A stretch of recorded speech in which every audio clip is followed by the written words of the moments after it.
Hello guys, how are you? I'm Hardeep Singh. Welcome back to your own YouTube channel.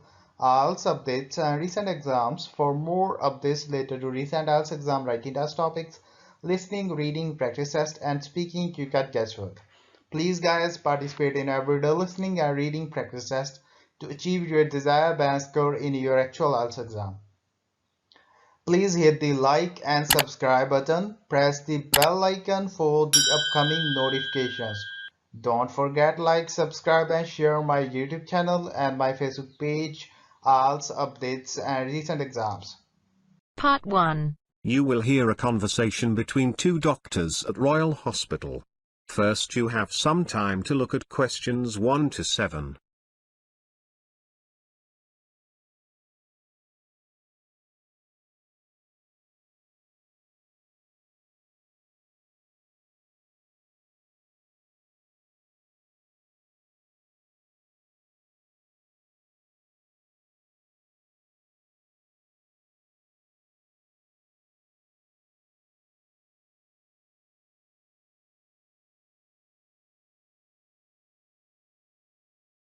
Hello Dr. Joey. How are you? When did you join Royal Hospital? Hello Dr. Eric. It's my first day. Just now completed joining formalities. In fact, since the morning I was doing that. Sounds great. Thank you. If I'm not wrong, you are here since last couple of years. Could you please help me with departments? I have this map, but it's very complicated. Yes, I have been here since last 2 years. Which departments are you looking for? This map is showing operation theaters nearby inquiry desk. Where exactly they are? Well, currently we are at inquiry desk, so in front of us, but the entry gate is not here. It's opposite to pharmacy store. There are 2 operation theaters. If you walk through there, the first one is minor theater and second one is the major theater. Okay. And what about ICU? ICU is in between recovery room and blood bank. Go straight from the main gate, cross the operation theater entrance, and then take a left turn. The first room you will get is blood bank, and second one is ICU.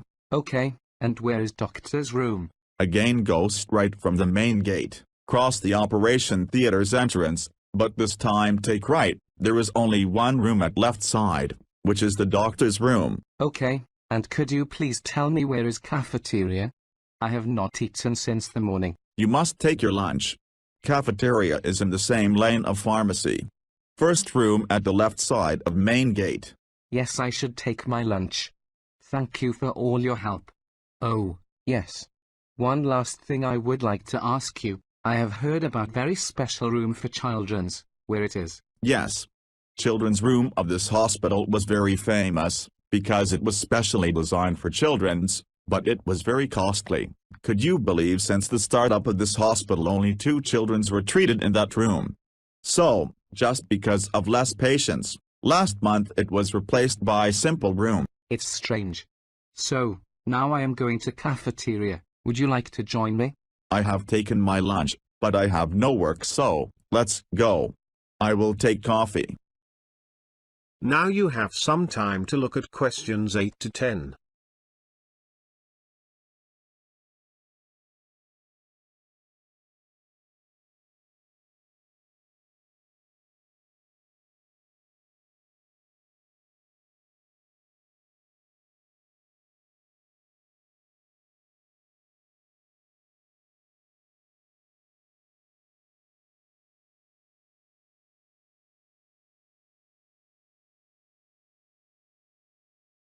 Now listen carefully and answer questions 8 to 10.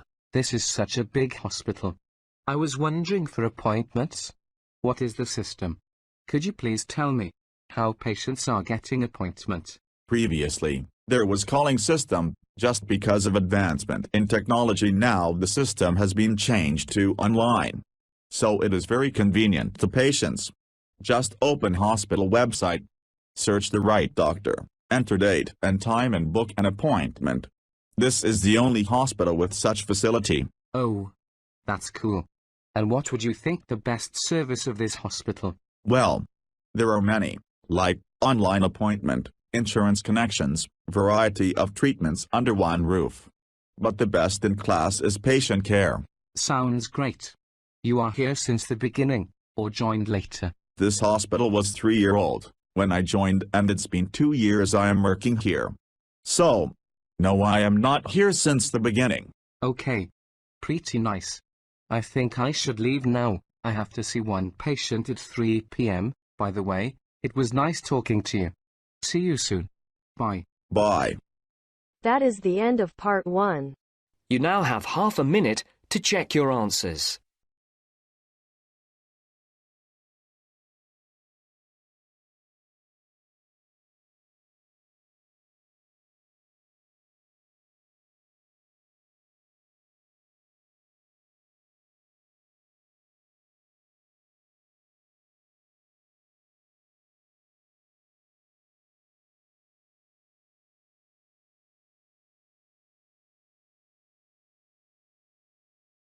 Now turns to part 2.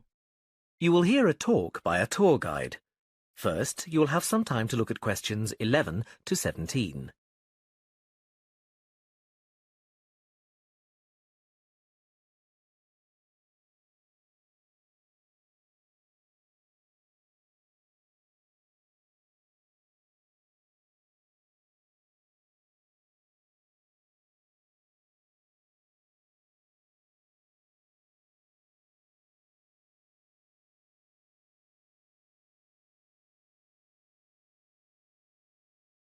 Welcome to San Fernando City Tours. I'm Mark, your tour guide. We have a lot to see in 3 hours, so make sure you're comfortable. We'll be traveling into the historical district first, and then into the town center. After that, it's out to the harbor, and we'll finish up at the lighthouse, just past the harbor. That will take us up to midday, and after that, you're free to do what you want. At the lighthouse, you'll have a chance to visit the tea room and take photographs of the magnificent coastline.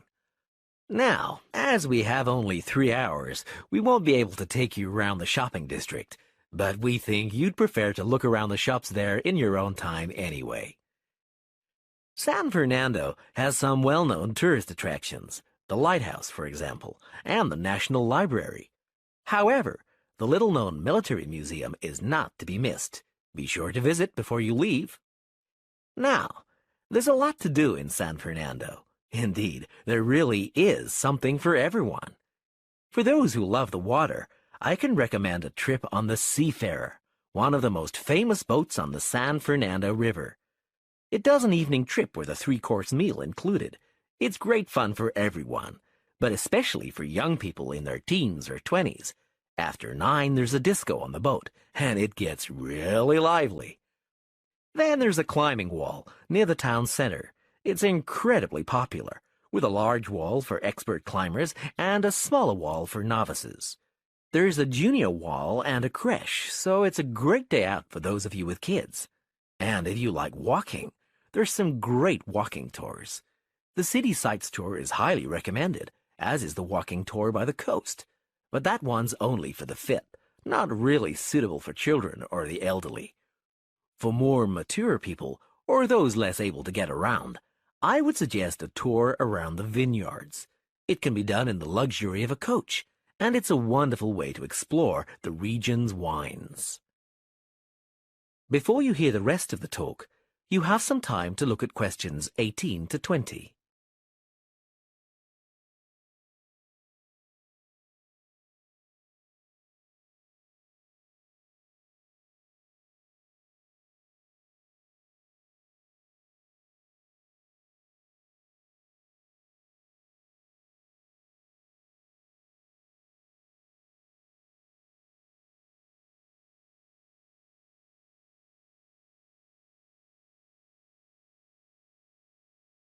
Naturally, there's a charge for all these attractions, but you can get 15% off if you have an Explorer Pass. If you don't have a pass but would like one, the driver here has application forms. Just ask him for one and fill it out while on the tour. Then you hand it into the tour office. Normally, it costs $10, but this year it's just $7. When you hand it in, you'll get your picture taken for the card on the spot, and then your card is ready to use. Remember to show it whenever you pay for anything. The discounts apply not just to tourist attractions, but some bars and restaurants. Basically, everywhere you see a red Explorer symbol. Ah, we're coming up to the historical district now. If you'd like to look at... That is the end of part 2. You now have half a minute to check your answers.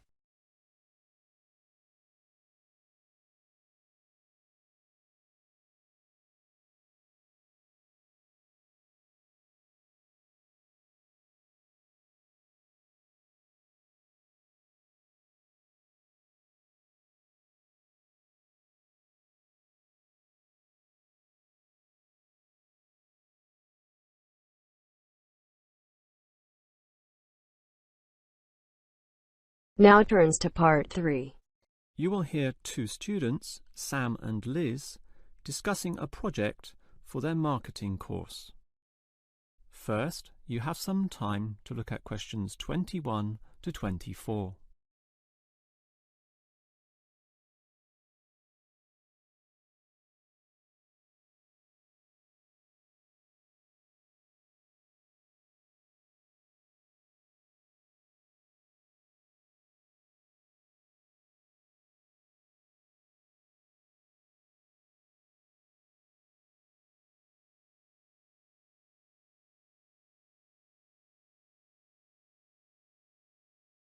Liz, I'm getting really worried about this marketing project we have to do together. Assessment is based on a single year-long project. Oh, don't worry, Sam. All it takes is appropriate planning. I used to work in finance and we always divided the year into quarters. So let's just do a quarter-by-quarter year-long plan. Well, I intend to firstly interview people. I mean, we need raw data for this project, right? Okay, that's your job. So we just need to coordinate my contribution so that we don't double up at the beginning. I can carry out the research on all the theoretical issues and background, for example. Well, why don't you do the summaries of the main texts as well? You know, write them up. Oh, I think we know those texts well enough already, and it's only optional anyway, so let's not bother with it. Okay. Now, moving on to the second quarter of the year, I'll start collecting all the relevant information, the details, facts, and examples from my book reading, while you can do an analysis of the first-hand information you got from the interviews. Okay, and then it's break time. I would say by then, mid-year, both you and I will have to decide on our point of view. And how we'll support it in the essay, and based on that, we can work together on designing an appropriate structure for the final writing, when we present everything. We'll need a bibliography, of course. I could do that in the third quarter, but since you did all the theoretical research, it would be a better job for you. We can do that at the very end of the year, but I'll make the preliminary list as I begin writing the essay proper. Meanwhile, you can begin sorting out the numerical data into easily readable formats. That's what the other students will be doing. You know, grouping statistics in tabular form or making graphical representations. And in the last quarter, we can proofread each other's work, allowing a different set of eyes to be involved. So I'll check your writing for any mistakes, typos, or logical problems. I'm sure the essay will certainly benefit from such a thorough proofread. And I'll check all your tabulated statistics and graphs for the same issues. And then we'll just put it all together. Well, now it sounds far less scary. That's right. All you need is a clear, logical, and coherent plan. Before you hear the rest of the conversation, you have some time to look at questions 25 to 30.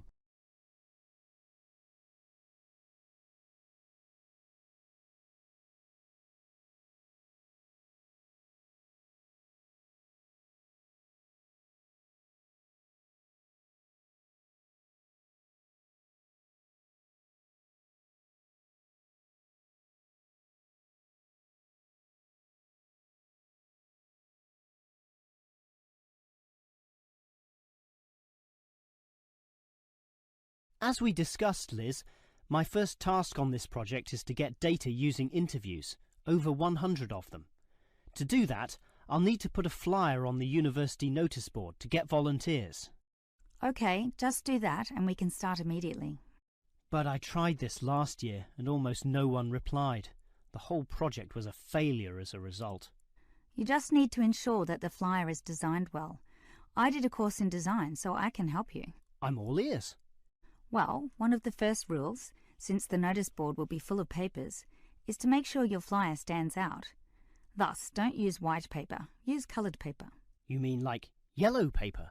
Yellow, red, orange, it doesn't matter, as long as it's coloured and thus more obvious. Similarly, make the heading attract people, and money does this, right? Oh, sure. Everyone wants money. So don't say something boring such as help needed, but something such as easy money. That will immediately attract people's interest, and also ensure they know that it won't take much time. These interviews are about half an hour, so tell them that right under the heading. Sounds good. Keep going. Well, by the same token, people don't have the time to read. They don't want to struggle through a large number of words. Thus, limit them. That will make the flyer easily and quickly read. Finally, there's a lot of false advertising and tricky people out there, so the readers might get suspicious, particularly when you're offering significant money for little work. You need to thus assure them that this is legitimate. So, at the very top of the page, make sure you indicate that the scheme has been approved by the course convener. Just some writing saying this, but you should also add a signature. It doesn't matter who signs it. People don't read it anyway. In fact, you could even sign it yourself. Don't worry, I can get a legitimate signature. But you should definitely include a stamp, which is more reassuring to the readers. What sort of stamp? The department stamp. Some people put the university stamp, but to be honest, anyone can acquire that from the student union.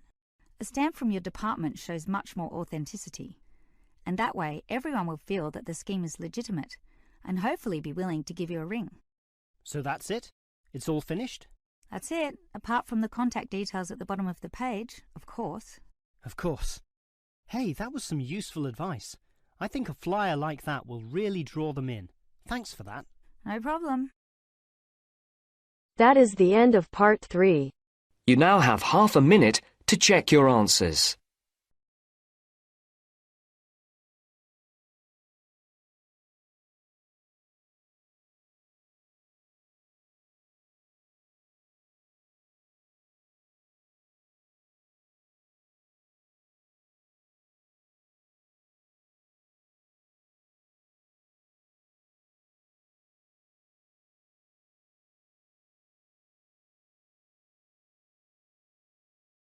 Now turns to part 4. You will hear a lecturer discussing movie ratings. First, you have some time to look at questions 31 to 40.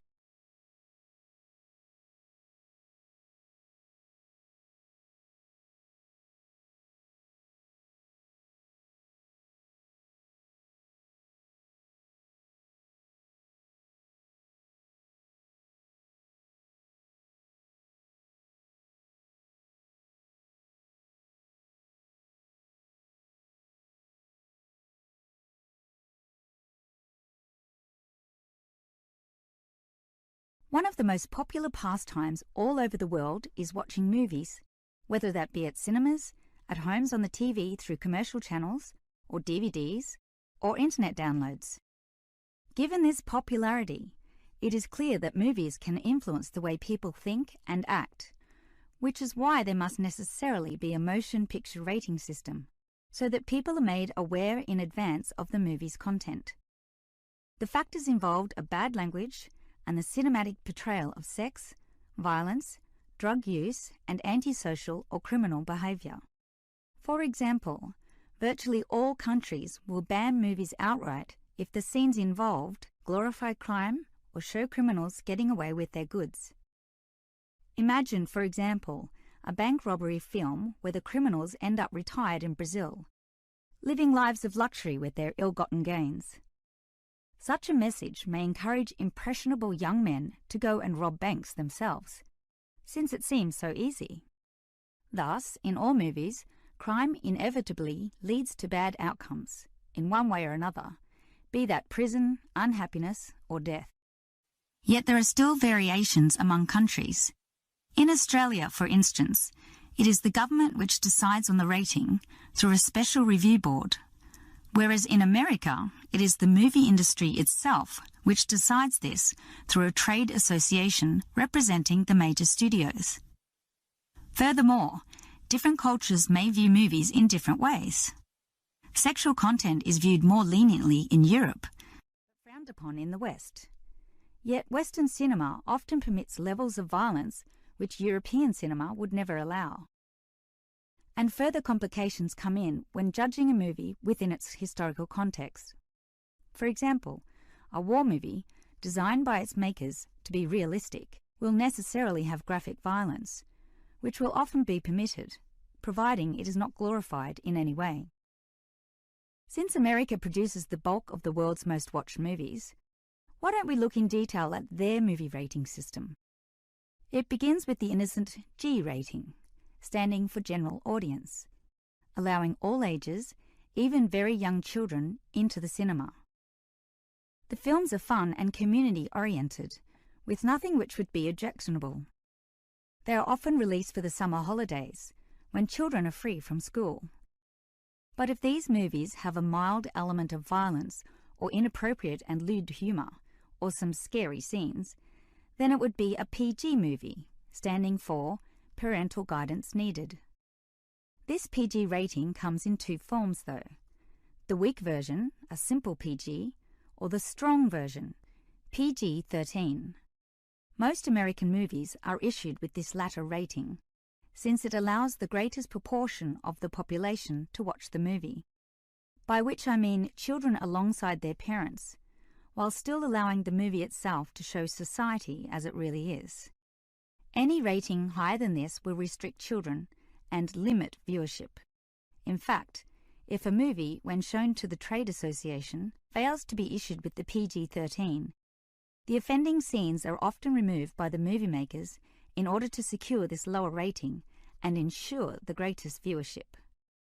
What all movie studios want to avoid is the R, or restricted rating. This means that younger children can only watch the film if accompanied by their parents, and many young teenagers simply don't want to do this. These films might have swearing, drug use, or horror scenes with blood and gore. And if these images are particularly graphic, the rating is lifted to NC-17. NC means no children. In other words, the movie is for adults only. Since it is the younger market who are particularly intent on paying to see movies, many big cinemas simply don't bother showing NC films. There is simply little to no profit involved, meaning that such films, often made by smaller independent film companies, are similarly released by independent theatres. Even then, these films only have what is known in the business as a limited theatrical release. That is the end of part 4. You now have half a minute to check your answers. So guys, don't forget like, subscribe and share my YouTube channel and my Facebook page, IELTS updates and recent exams. For more updates related to recent IELTS exam writing test topics, listening, reading, practice test and speaking, you got guesswork. Please guys, participate in everyday new IELTS listening and reading practice tests to achieve your desired band score in your actual IELTS exam. For more IELTS material, visit my official website www.ieltsupdatesandrecentexams.com. The link is given below in the description. If you need PDF files of latest IELTS material, then please join my Telegram channel. So guys, please write your score below the comment section. Again, thanks for listening. God bless you all guys. Stay tuned, stay safe.